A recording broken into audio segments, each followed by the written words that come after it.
Hello dear students, welcome to chemistry revision series. आज हम start करने वाले हैं हमारा नया यूनिट और यूनिट का नाम है D and F block elements. आज इस यूनिट को जिस पैटर्न पे हम लोग स्टार्ट करेंगे, आपका कहीं का भी कॉन्सेप्ट, कहीं का भी क्वेश्चन कुछ नहीं बचेगा। आप 100% इस यूनिट को कवर करोगे और फुल मार्क्स लेकर आओगे।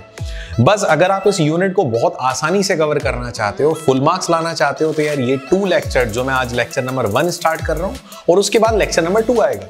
ये 2 लेक्चर्स आप लोगों को पूरे फोकस के साथ इसको कवर करना है। ये यूनिट आपके लिए बहुत आसान बनने वाला है। तो चलिए शुरुआत करते हैं आज के इस वीडियो की। Let's begin.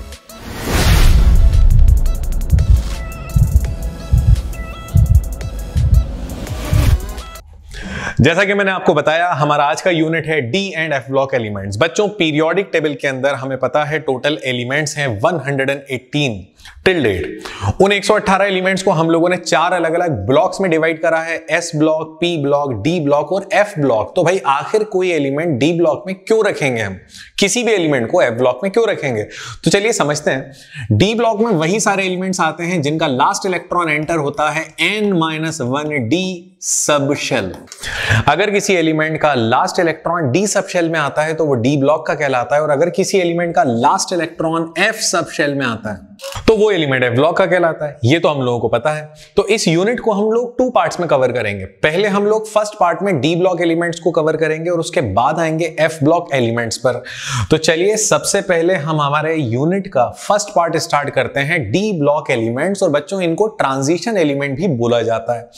अब हमारी पीरियोडिक टेबल के अंदर इनकी जगह क्या है, पहले ये समझते हैं। लेकिन उससे पहले ये समझते हैं कि आखिर डी ब्लॉक एलिमेंट्स क्या हैं। तो देखो, हमारी डेली लाइफ में, हमारे नॉर्मली हाउस होल्ड एक्टिविटीज में जो मेटल्स हम लोग ज्यादातर यूज करते हैं वो डी ब्लॉक के हैं। जैसे आयरन, या आयरन से बनी हुई कोई भी चीज, आयरन डी ब्लॉक का है। गोल्ड की ज्वेलरी, गोल्ड डी ब्लॉक का है। सिल्वर या प्लेटिनम, ये डी ब्लॉक का है। हमारे घर में थर्मोमीटर है और थर्मोमीटर में मर्क्यूरी होता है, तो भैया मर्क्यूरी भी डी ब्लॉक का है। तो हमारी हाउस होल्ड एक्टिविटीज में ज्यादातर जो चीजें हम यूज करते हैं, या तो वो प्योरली डी ब्लॉक की हैं या वो डी ब्लॉक के एलिमेंट से बनी हुई हैं। फॉर एग्जाम्पल स्टील आयरन से बना हुआ है, डी ब्लॉक का एलिमेंट है, सिंपल है। तो बच्चों, हम लोग जहां तक बात कर रहे हैं डी ब्लॉक एलिमेंट्स की, तो डी ब्लॉक एलिमेंट्स को हमारी पीरियोडिक टेबल में एस ब्लॉक और पी ब्लॉक के बीच में रखा है। जैसा कि हम लोग जानते हैं कि हमारी पीरियोडिक टेबल में ग्रुप नंबर 1 और 2 एस ब्लॉक का है, ठीक है। ग्रुप नंबर 13, 14, 15, 16, 17 और 18, मतलब 13 to 18 पी ब्लॉक का है। तो इन दोनों के बीच में जो आता है ना, वो है डी ब्लॉक। डी ब्लॉक आता है from group number 3 to 12। Group number 3 से लेकर 12 तक के सारे एलिमेंट्स डी ब्लॉक के एलिमेंट्स कहलाते हैं। डी ब्लॉक के एलिमेंट्स की खास बात यह है क्योंकि ये एस और पी के बीच में रखे हैं, तो इनके कैरेक्टर भी मिक्स हैं। कुछ कैरेक्टर एस से रिजेंबल करते हैं, कुछ कैरेक्टर पी से रिजेंबल करते हैं, कुछ कैरेक्टर इंटरमीडिएट है। इंटरमीडिएट मतलब एस और पी के बीच के कैरेक्टर हैं या मिक्स कैरेक्टर हैं। क्योंकि ये मिक्सिंग ऑफ कैरेक्टर शो करते हैं, इसीलिए इनको बोला जाता है ट्रांजिशन एलिमेंट्स। इनको ट्रांजिशन बोलने का सबसे बड़ा रीजन है कि ये शो करते हैं mixing of character from S block to P block. अब डी ब्लॉक के एलिमेंट्स को टोटल 4 सीरीज में डिवाइड करा है। देखो, ग्रुप तो हो गए 3 से लेकर 12, टोटल 4 सीरीज में डिवाइड करा है, और ये 4 सीरीज हैं।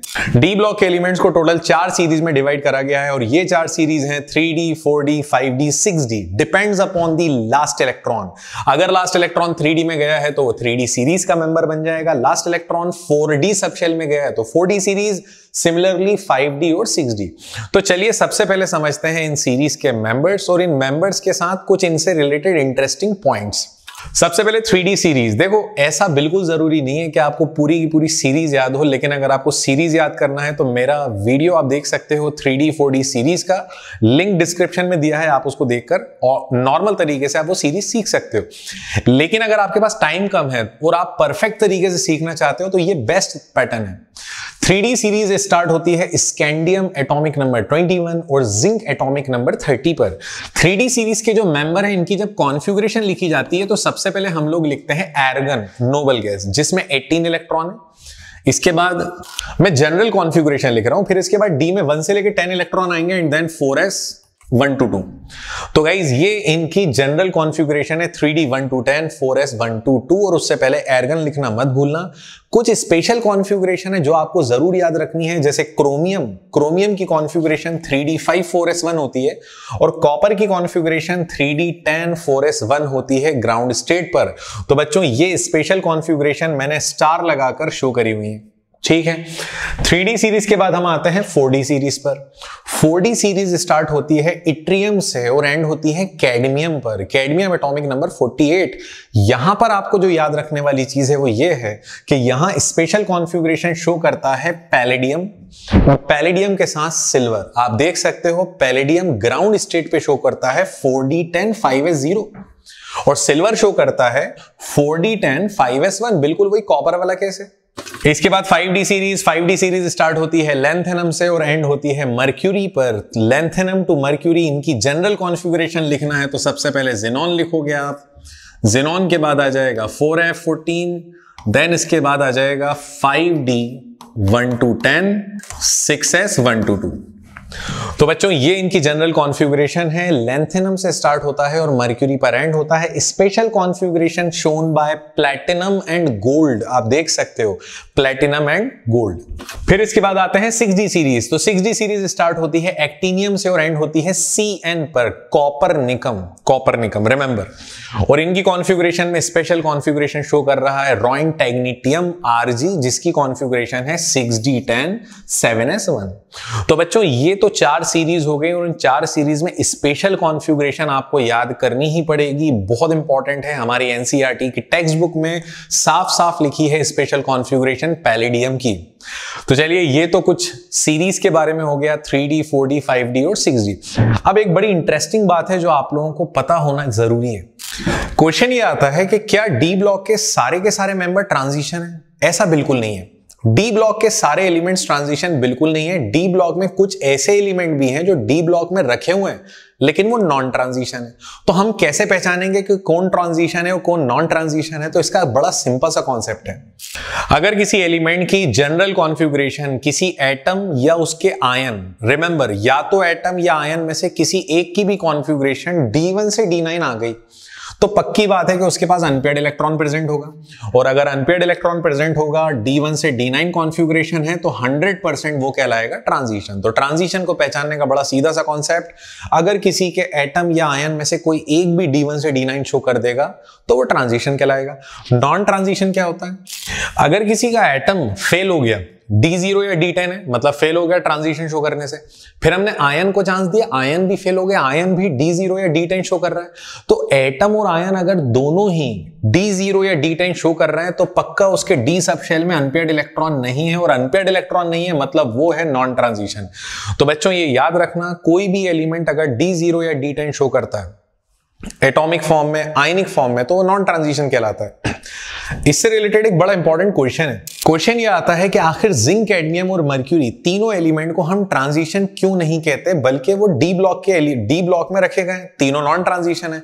तो तीनों नॉन ट्रांजिशन इसलिए हैं, जैसा कि आप देख सकते हैं कि जिंक, कैडमियम और मर्क्यूरी तीनों को नॉन ट्रांजिशन क्यों बोला गया, उसके पीछे सबसे बड़ा रीजन ये है कि जिंक, कैडमियम और मर्क्यूरी जो है, इन तीनों की कॉन्फ़िगरेशन D10 आती है।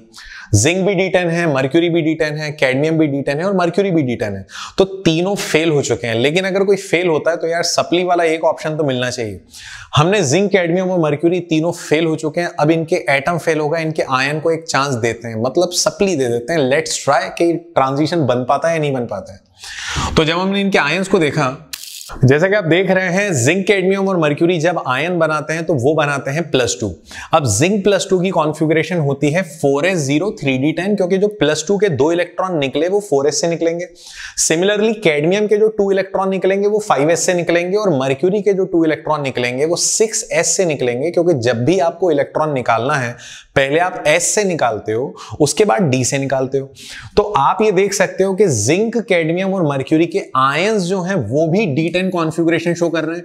अब क्योंकि इनके एटम भी D10 शो कर रहे हैं और इनके आयंस भी D10 शो कर रहे हैं, तो यार ये तो दोनों सिचुएशन में फेल हो चुके हैं, इसका मतलब दे आर नॉन ट्रांजिशन। तो बच्चों याद रखना, zinc, cadmium and mercury are non transition because their atom and ions exhibit D10 configuration. तो आप इसे नोट कर सकते हैं। इस यूनिट के जो सबसे कोर कॉन्सेप्ट होता है ना, वो स्टार्ट कर रहे हैं, जिसका नाम है प्रॉपर्टीज या कैरेक्टरिस्टिक्स ऑफ ट्रांजिशन एलिमेंट। देखो एक क्वेश्चन या दो क्वेश्चन तो 100% कंफर्म है यहाँ पे। तो सबसे पहले बेसिक प्रॉपर्टी से स्टार्ट करते हैं, इलेक्ट्रॉनिक कॉन्फ़िगरेशन। बच्चों जैसा कि हमें पता है कि डी ब्लॉक एलिमेंट्स का लास्ट इलेक्ट्रॉन डी में जाता है, लेकिन कौन से डी में जाता है? तो लास्ट इलेक्ट्रॉन जाता है n-1 डी में, और आप सबको पता है कि डी में 1 से लेकर 10 इलेक्ट्रॉन आ सकते हैं, और उसके साथ होता है ns, क्योंकि s जो है ना वो लास्ट शेल है और ये सेकंड लास्ट सब शेल है। s में 0, 1 या 2 इलेक्ट्रॉन्स हो सकते हैं। अब आपको पता है कि n की वैल्यू यहां पर आप 4 से लेकर 7 तक रख सकते हो। फॉर एग्जाम्पल अगर आपने n की वैल्यू 4 रखी तो ये हो जाएगा 4s, और यहां पे n की वैल्यू 4 रखोगे तो यार 4 - 1 हो जाएगा 3d। सिंपल है, तो 3d सीरीज बन जाएगी। अगर आपने n की वैल्यू 4 रखी तो ये हो जाएगा 4s, और ये हो जाएगा 4 - 1 दैट इज 3d, तो ये 3d सीरीज तैयार हो जाएगी। अगर आप n की वैल्यू 5 रखोगे तो ये हो जाएगा 5s, और ये हो जाएगा 5 - 1 दैट इज 4d, तो 4d सीरीज हो जाएगी।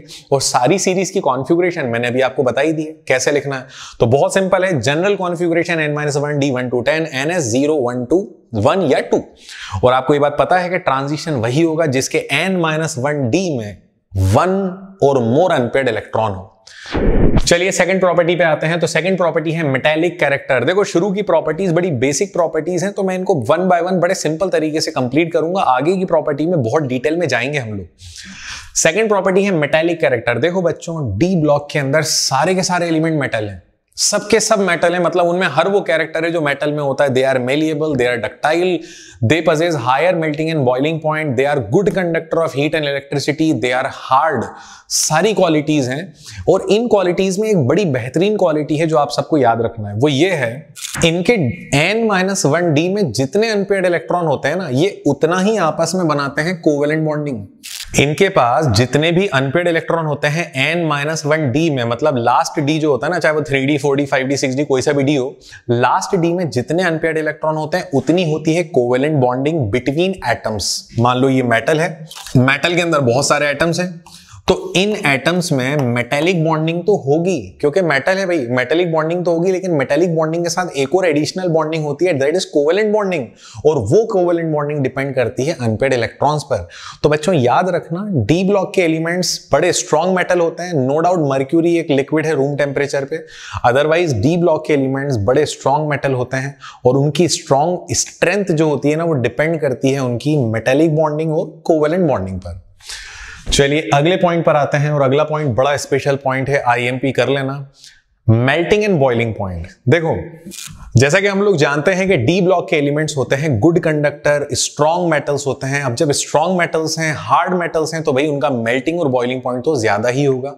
ये देखा जाता है कि मोस्ट ऑफ दी मेटल्स जो डी ब्लॉक के हैं, उनका मेल्टिंग एंड बॉइलिंग पॉइंट जो है, उनका मेल्टिंग पॉइंट 1173 केल्विन से ज्यादा है। मोस्ट ऑफ दी मेटल्स का 1173 केल्विन से ज्यादा है, लेकिन जिंक कैडमियम और मर्क्यूरी को अगर छोड़ दें तो बाकी सारे मेटल्स जो हैं उनमें मोस्ट ऑफ दी मेटल्स जो हैं उनका मेल्टिंग पॉइंट जो होता है वो 1173 से ज्यादा होता है।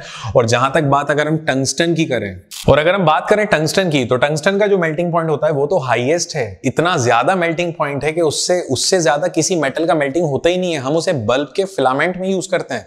टंगस्टन का जो मेल्टिंग पॉइंट है वो होता है 3873 केल्विन, हाईएस्ट मेल्टिंग मेटल।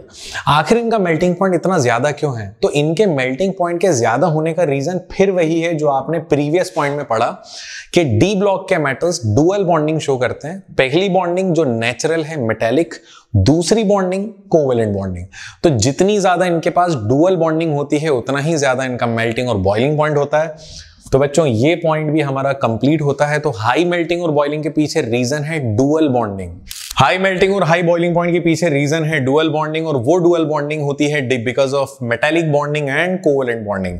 और आप याद रखना, हाईएस्ट मेल्टिंग पॉइंट जो होता है वो मर्क्यूरी का, वो टंगस्टन का होता है, दैट इज 3873 केल्विन।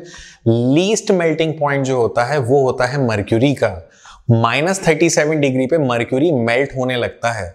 इसीलिए हमारे आसपास जो टेम्परेचर है उस पे वो मोल्टन फॉर्म में ही एग्जिस्ट करता है। अगला पॉइंट है enthalpy of atomization. Enthalpy of atomization का मतलब मैं आपको समझा देता हूं। मान लेते हैं ये हमारे पास डी ब्लॉक का एक मेटल है, ठीक है। इस मेटल के अंदर छोटे छोटे एटम्स हैं। अब हम क्या कर रहे हैं, एक एक एटम को अलग करना चाह रहे हैं। जब हम एटम्स को तोड़कर अलग करेंगे ना तो एनर्जी लगेगी, और जो एनर्जी लगेगी उसको कहेंगे enthalpy of atomization. Enthalpy of atomization is that energy which is required to separate atoms of an element. इसके एलिमेंट्स, इस एलिमेंट के एटम्स को मैं सेपरेट करना चाह रहा हूं, तो इसके एटम्स को सेपरेट करने में एनर्जी लगेगी जिसका नाम है एंथैल्पी ऑफ एटमाइजेशन। और बच्चों डी ब्लॉक एलिमेंट्स की एंथैल्पी ऑफ एटमाइजेशन होती है हाई। इनकी एंथैल्पी ऑफ एटमाइजेशन हाई होती है, और क्यों हाई होती है, फिर से वही reason, due to dual bonding. और आप जानते हो इनके पास डुअल बॉन्डिंग कौन कौन सी है। पहली बॉन्डिंग का नाम है कोवेलेंट बॉन्डिंग, दूसरी बॉन्डिंग का नाम है मेटालिक बॉन्डिंग। तो बड़ा सिंपल है यार, बार बार ये डुअल बॉन्डिंग हमारे लिए आ रहा है, तो आप इसे नोट करो, बहुत स्पेशल पॉइंट है। हमारा पॉइंट नंबर 5, ऑक्सीडेशन स्टेट या वैलेंसी। देखो डी ब्लॉक एलिमेंट्स का सबसे बड़ा कैरेक्टर ये होता है ना, सबसे बड़ा फीचर ये है कि वो शो कर सकते हैं वेरिएबल वैलेंसी। जैसे आप देख सकते हो आयरन, कभी आयरन पे +2 आ रहा है, कभी +3 आ रहा है। मैग्नीज कर कभी +2 आता है, कभी +4 आता है, +5, +6, +7 तक जाता है। तो ये अलग अलग चार्ज शो करने की जो टेंडेंसी है ये सिर्फ डी ब्लॉक के पास है। और उसके सबसे बड़ा रीजन ये है कि डी ब्लॉक एलिमेंट जो होते हैं इनके पास होता है लेस एनर्जी गैप। बच्चों इसका सबसे बड़ा रीजन यह है कि डी ब्लॉक एलिमेंट जो होते हैं यहां पर n-1d और ns के बीच में लेस एनर्जी गैप होता है।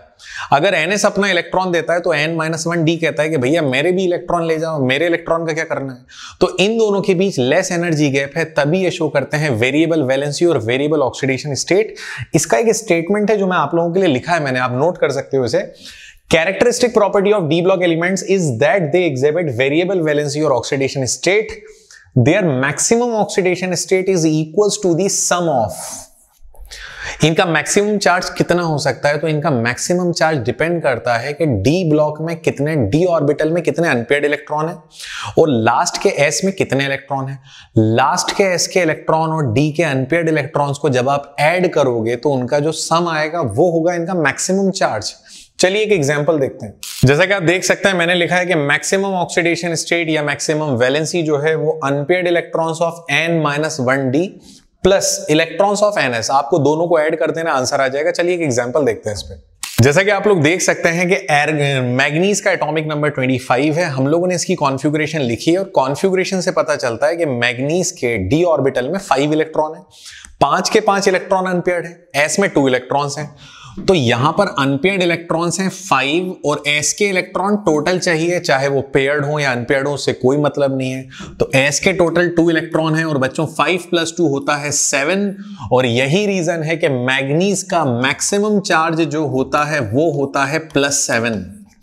मैग्नीज +7 के ऊपर कभी जाता ही नहीं है, मैक्सिमम चार्ज है +7। और मिनिमम कितना है, तो भाई मिनिमम एस के इलेक्ट्रॉन देख लो तो मिनिमम है +2। तो मैग्नीज की जो रेंज है वो +2 से लेकर +7 है। चलिए एक और एग्जांपल देखते हैं क्रोमियम का। अगर आप क्रोमियम का एग्जांपल देखते हो तो आप ये देखोगे कि इसके डी ऑर्बिटल में 5 इलेक्ट्रॉन है, बिल्कुल सही है, 5 इलेक्ट्रॉन और 5 अनपेयर्ड है। एस में सिंगल इलेक्ट्रॉन है, तो इस इलेक्ट्रॉन को और 5 अनपेयर्ड इलेक्ट्रॉन्स को जब मैं ऐड करता हूं तो इसका आंसर आता है 6। और यही रीजन है कि क्रोमियम का मैक्सिमम चार्ज होता है +6। क्रोमियम का मैक्सिमम चार्ज +6 है, तो भाई मिनिमम कितना है, तो मिनिमम अगर शो करेगा तो एस के इलेक्ट्रॉन को देख लो तो एस का इलेक्ट्रॉन है 1, तो +1 से लेकर +6 तक ये रेंज शो कर सकता है। और बच्चों फर्स्ट सीरीज में हाईएस्ट चार्ज जो शो करता है वो करता है मैग्नीज। बाकी अगर हम सारी सीरीज की बात कर लें तो सारी सीरीज में ऑस्मियम शो करता है +8। तो ये ऑक्सीडेशन स्टेट को लेकर आप ये कॉन्सेप्ट क्लियर रखना कि ऑक्सीडेशन स्टेट में मैक्सिमम चार्ज जो होगा वो अनपेयर्ड इलेक्ट्रॉन्स ऑफ डी और एस के इलेक्ट्रॉन्स का सम जब आप निकालोगे तो उसके बराबर होगा। अब इसके बाद हमारा नेक्स्ट पॉइंट आता है मैग्नेटिक मोमेंट। जैसा कि हम सब जानते हैं कि डी ब्लॉक के एलिमेंट्स के पास अनपेयर्ड इलेक्ट्रॉन होता है। ट्रांजिशन एलिमेंट अगर कोई है तो उसके पास D1 से D9 इलेक्ट्रॉन होते हैं। और आप जानते हो कि D1 से D9 की कॉन्फ़िगरेशन में अनपेयर्ड इलेक्ट्रॉन तो आएगा, आप कुछ भी कर लो अनपेयर्ड इलेक्ट्रॉन आएगा। और अनपेयर्ड इलेक्ट्रॉन होने की वजह से most of the D block elements are paramagnetic. ज्यादातर डी ब्लॉक के एलिमेंट जो होते हैं वो पैरामैग्नेटिक होते हैं, मैग्नेटिक फील्ड की तरफ थोड़ा बहुत अट्रैक्ट होते हैं।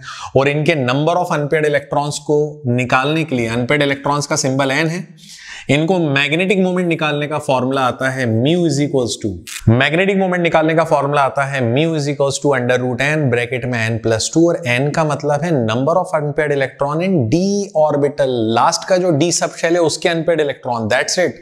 bm इसकी यूनिट है जिसका नाम है बोहर मैग्नेटॉन। मेरा आपसे एक क्वेश्चन है, बड़ा सिंपल सा क्वेश्चन है।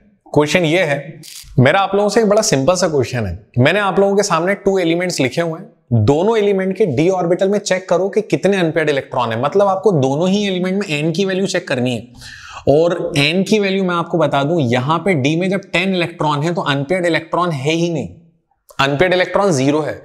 अब आप इसका मैग्नेटिक मोमेंट निकालोगे तो आंसर 0 आएगा। आयरन के डी में 6 इलेक्ट्रॉन है, और जब आप 6 इलेक्ट्रॉन फिल करोगे तो ये देखोगे कि 6 में से 2 इलेक्ट्रॉन्स तो पेयर्ड हो गए, बाकी के 4 अनपेयर्ड हैं, और जो 4 अनपेयर्ड हैं उनसे हम निकालेंगे मैग्नेटिक मोमेंट, और यहां पर मैग्नेटिक मोमेंट निकालने के लिए हम n की वैल्यू 4 को पुट करेंगे और हमारा आंसर आ जाएगा। सिंपल है, तो आप इसे नोट कर सकते हो, और जरा कमेंट बॉक्स में जाकर बताएं कि इसका मैग्नेटिक मोमेंट कितना आ रहा है। डी ब्लॉक के एलिमेंट्स का एक बड़ा इंपॉर्टेंट कैरेक्टर कि ये शो करते हैं कलर, ये अलग अलग तरह के कलर कंपाउंड या कलर आयन बनाते हैं। तो आखिर कलर का कॉन्सेप्ट क्या है तो हम समझते हैं। देखो फॉर एग्जाम्पल ये एक ऑब्जेक्ट है, ये डी ब्लॉक के मेटल या मेटल आयन से बना है। इस ऑब्जेक्ट ने क्या करा, जो रेडिएशन इसको मिल रही है इसने सारी की सारी रेडिएशन एब्जॉर्ब कर ली। अगर ये सारी रेडिएशन एब्जॉर्ब करेगा तो ये ब्लैक कलर का दिखाई देगा। अगर ये किसी एक पर्टिकुलर रेडिएशन को एब्जॉर्ब करेगा, फॉर एग्जाम्पल इस ऑब्जेक्ट तक आ रही है डिफरेंट रेडिएशन, इस ऑब्जेक्ट तक आ रही है डिफरेंट रेडिएशन, रेडिएशन को मैं नंबर से डिनोट कर रहा हूं 1 2 3 4 5। डिफरेंट रेडिएशन में से इस ऑब्जेक्ट ने किसी एक रेडिएशन को एब्जॉर्ब करा, फॉर एग्जाम्पल रेडिएशन नंबर 2 को एब्जॉर्ब करा, बाकी सारी को रिफ्लेक्ट कर दिया। जिस रेडिएशन को एब्जॉर्ब करेगा उसका ठीक अपोजिट कलर दिखाएगा, उसका कॉम्प्लीमेंट्री कलर दिखाएगा, और यही बात मैंने यहां स्टेटमेंट में लिखी है, आप लोगों के लिए स्टेटमेंट लिखा है, आप नोट कर सकते हो।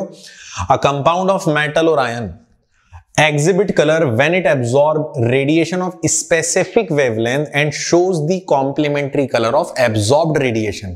जो absorb करेगा उसका complementary color दिखाएगा, और complementary color क्या दिखा सकता है, उसके लिए मुंशल कलर व्हील है। क्या है मुंशल कलर व्हील, मैं आपको बता रहा हूं। जैसे कि आप देख सकते हो यहां मैंने कुछ कलर लिखे हैं VROBGY। V है वॉयलेट और red, orange, blue, green, yellow. आप याद रखना VROBGY, एक तरफ लिखो VRO और दूसरी तरफ लिखो BGY। अब इनमें कलर व्हील क्या है, देखो अगर कोई ऑब्जेक्ट वॉयलेट कलर एब्जॉर्ब करेगा तो येलो दिखाई देगा, येलो एब्जॉर्ब करेगा तो वॉयलेट दिखाई देगा, रेड एब्जॉर्ब करेगा तो ग्रीन दिखाई देगा, ग्रीन एब्जॉर्ब करेगा तो रेड दिखाई देगा, एंड सो ऑन। ये जो व्हील है ये इसी पैटर्न पे बना हुआ है। कलर तभी एब्जॉर्ब करेगा जब डी ब्लॉक के मेटल या मेटल से बने हुए कंपाउंड या मेटल आयन के पास हो अनपेयर्ड इलेक्ट्रॉन।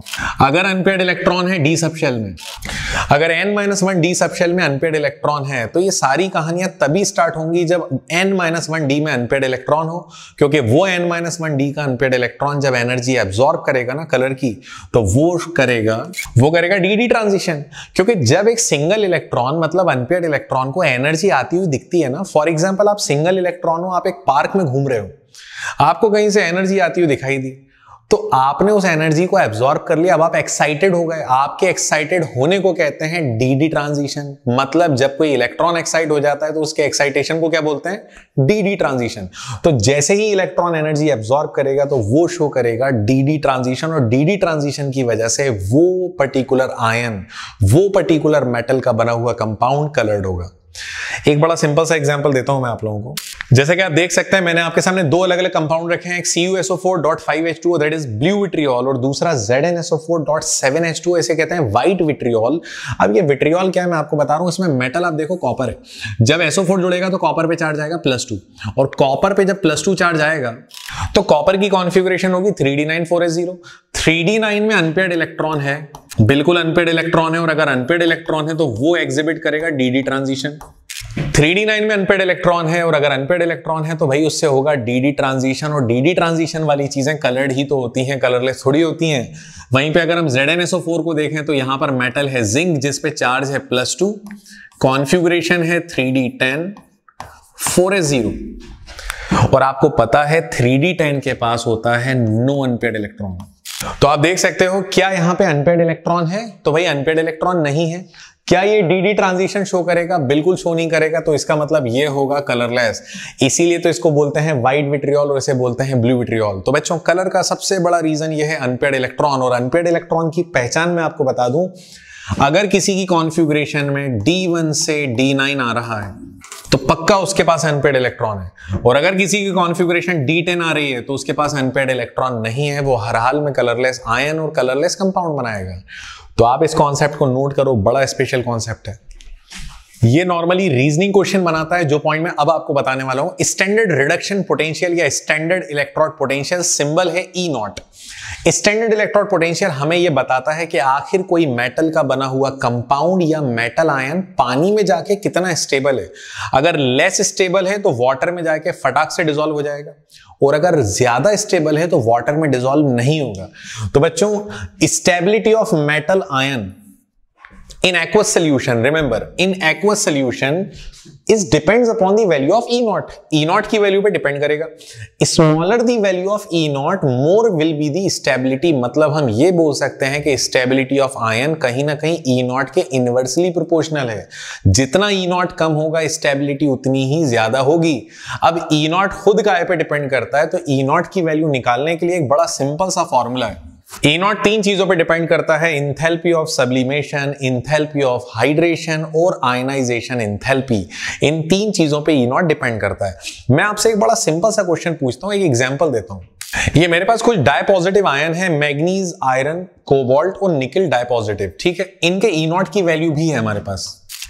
आप देख सकते हो मैंने सबके E0 की वैल्यू लिखी हुई है। मैग्नीज की लिखी है -1.18, आयरन की लिखी है -0.44।